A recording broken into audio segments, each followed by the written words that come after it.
14व्या अध्यायाचे पठण का करावे, त्याची आपल्याला फलश्रुती काय मिळते बघा. मन असता पवित्र, सदाकाळ वाचा गुरुचरित्र.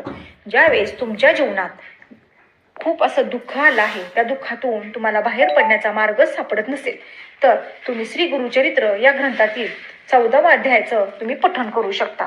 आता बघा, या पठणाचे तुम्हाला काय फायदे मिळणार आहेत, काय फळ मिळणार आहे, आपण हे जाणून घेऊया. बघा, गुरुचरित्रातील 51 अध्यायामध्ये 14व्या अध्यायात विशेष महत्त्व का आहे, तर बघा, 14वा अध्याय वाचल्याने आपली कोणत्या संकटातून सुटका होते आणि त्याची आपल्याला काय फलप्राप्ती होते हे आपण जाणून घेऊया.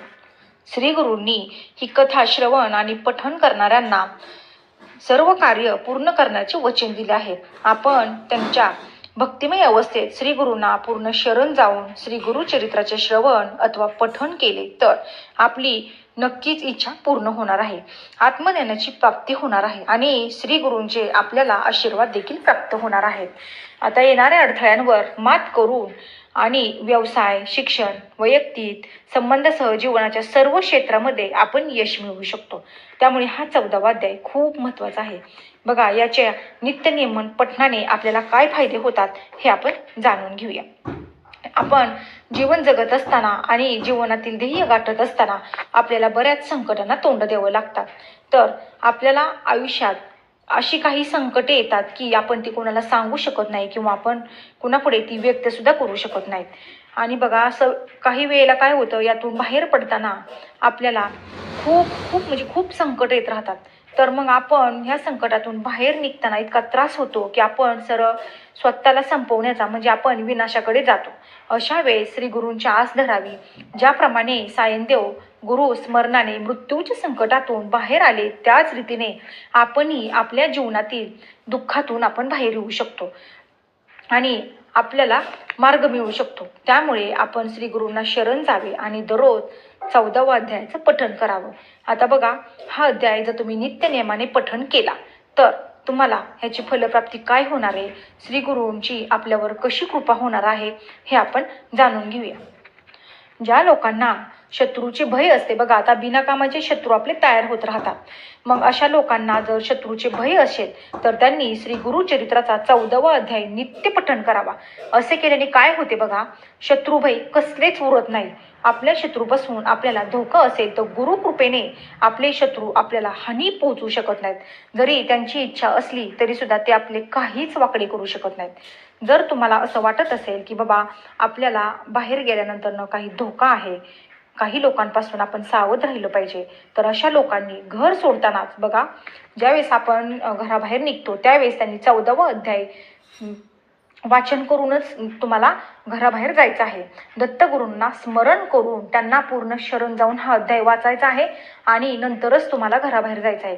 जर तुम्ही नित्यनेमाने असे केले तर ते शत्रू तुमचे काहीही वाकडे करू शकणार नाहीत. त्यामुळे हा अध्याय वाचूनच तुम्हाला घराबाहेर जायचे आहे.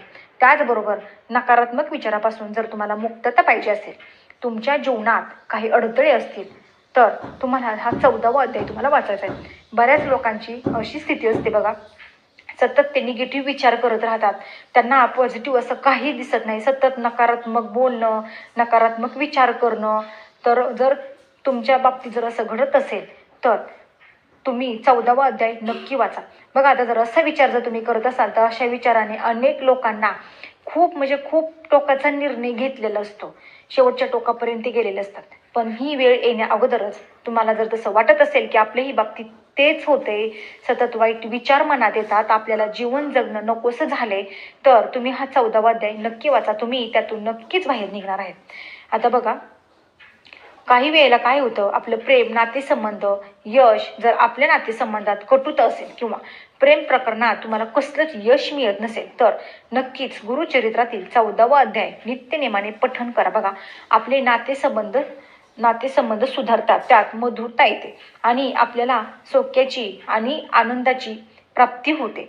काही वेळेला आपण नातेसंबंध टिकवू शकत नाही, काही कारणाने सतत दुरावा येत राहतो, तर तुम्ही 14वा अध्याय जर वाचला तर तुम्हाला नक्कीच यश मिळणार आहे.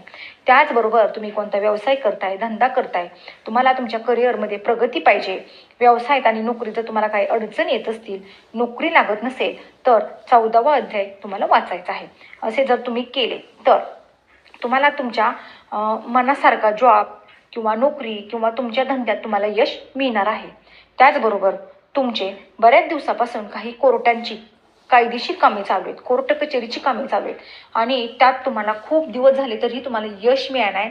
खूप जुनी केस तुमची चालू आहे आणि त्यात तुम्हाला यश पाहिजे असेल, तुमची बाजू जर प्रामाणिक असेल आणि जर तुमची इच्छा असेल की बाबा ह्यात आपल्याला यश मिळावं, तर तुम्ही 14वा अध्याय वाचा. बघा, तुम्ही जर हा अध्याय वाचला, श्री गुरूंना तुम्ही शरण गेला, तर तुम्हाला यश नक्कीच मिळणार आहे. तर ही होती मी थोडक्यात सांगितलेली माहिती. सर्वांनी 14वा अध्याय वाचावा आणि त्याची फलश्रुती काय आहे हे बघा, सर्वांनाच मिळणार आहे.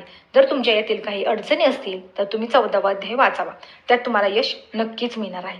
तर केलेली सेवा श्री स्वामी चरणार्पण मस्त. व्हिडिओ आवडल्यास लाईक, शेअर आणि सबस्क्राईब करा.